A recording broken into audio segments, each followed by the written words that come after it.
Jen stated that there are a lot of benefits that come out of animal testing. That is true in the past. A lot has happened since the ages of smallpox, where we had to use millions of mice probably to find the right vaccine. Now, in the 21st century, we have new technology such as what my teammate said, which is we can make synthetic tissue and also organs. There's also computer modeling that's been placed in certain areas of the country.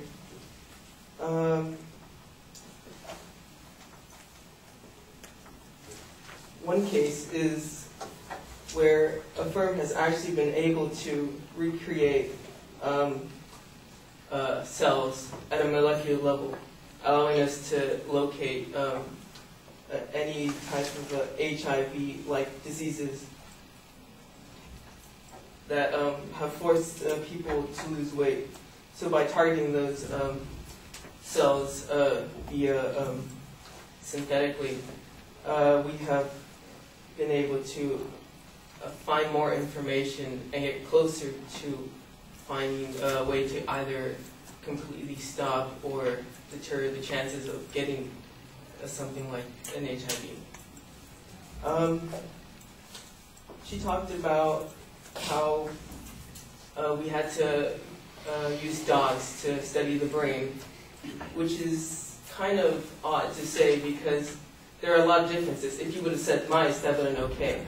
But besides the fact that we have MRIs and other devices in most hospitals that can study the brain without having to open up the skull anymore, or in this case, endanger an animal. The point where she said that humans and animals are the same, which is not really true. The point that mice have really good, close genetics to us is true. But there is one small problem. They age faster than us. Sure, that allows us to do our testing quicker, but that does not help us find certain disease, certain cases such as genetic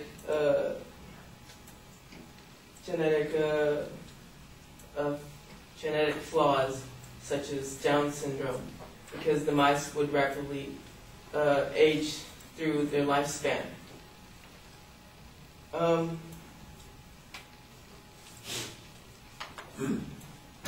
She also stated that their animals don't feel any pain, which is not true. Most scientists use primates, our close cousins, to practice on any similar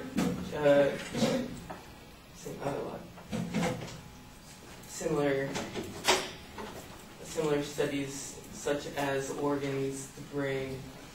The thing is, there comes a problem with that. Since they're very genetically close to us, that also begs the question, do they actually feel the same emotions as us? A study, even a documentary was made about a specific case about a chimpanzee called Chimsky, where he was taught to sign. The documentary was, of course, publicized, but the thing is, it all showed how careless these scientists were when dealing with the young chimpanzee, which they got at probably a year old.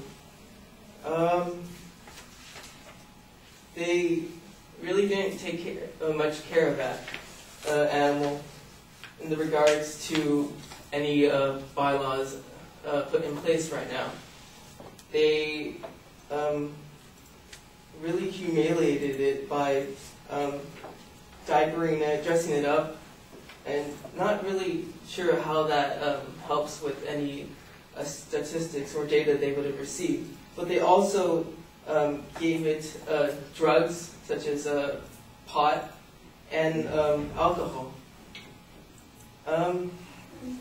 Later on, once it started to mature, it started to realize what these scientists were doing was wrong, and in the end, he ended up attacking his caretakers, and they imprisoned him. Another point on why animals do,